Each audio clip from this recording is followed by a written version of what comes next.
très vite. Il y a une chose qui caractérise beaucoup les sorciers maléfiques, c'est qu'ils sont allergiques, je dis bien allergiques à toute forme de ce que les catholiques appellent les sacramentaux.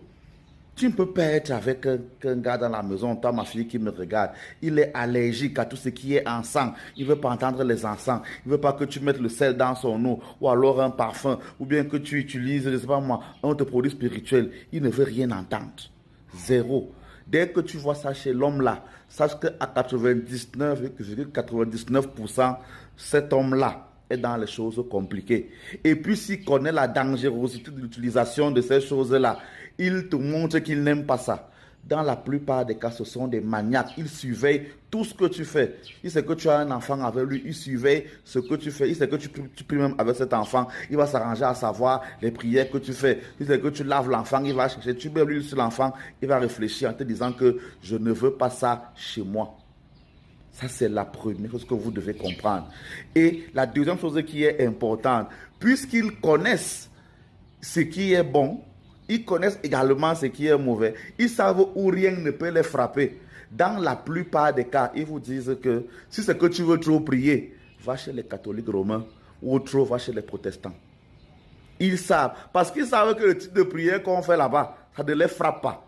Dès que tu commences à dire, tu vas dans les églises de réveil, tu vas dans les nuits de prière, tu vas voir les prêtres dits exorcistes et tout le reste, ils ne veulent pas entendre. Ils ne veulent rien entendre, ça l'énerve. Pourquoi c'est comme ça? Je t'ai déjà envoyé, ceux-là sont les bandits, les faux prêtres, les charlatans, les ceci. Lui, il connaît la vérité et il t'empêche de la connaître. Alors, et ce que je dis là est valable également, même pour les femmes. Toi, un homme, tu rencontres une femme. Elle est allergique à tout ce que, dès que tu parles de prière, genre là, ça l'énerve. Surtout alors, comme dans nos prêtres de délivrance, il y a souvent des mots compliqués. Les Ophanim, les Ashmalim, les Shaddai, les Adonai, les Kadosh. Je dis que pardon, c'est quelle bête langue ça? Tu appelles les mauvais esprits dans la maison et tout, et tout, et tout. Ils savent que c'est vrai parce que ça les chauffe. Je vous dis la vérité. Donc, ouvrez les yeux. Si tu es dans ce genre de cas et que tu te rends compte que le conjoint, celui avec qui tu es déjà marié, ou alors avec qui tu veux te marier, est dans ce genre de cas, sache que tu es avec une mauvaise personne. Et le mal ne se soigne pas. Il ne va pas changer de main pour dire qu'il devient bon.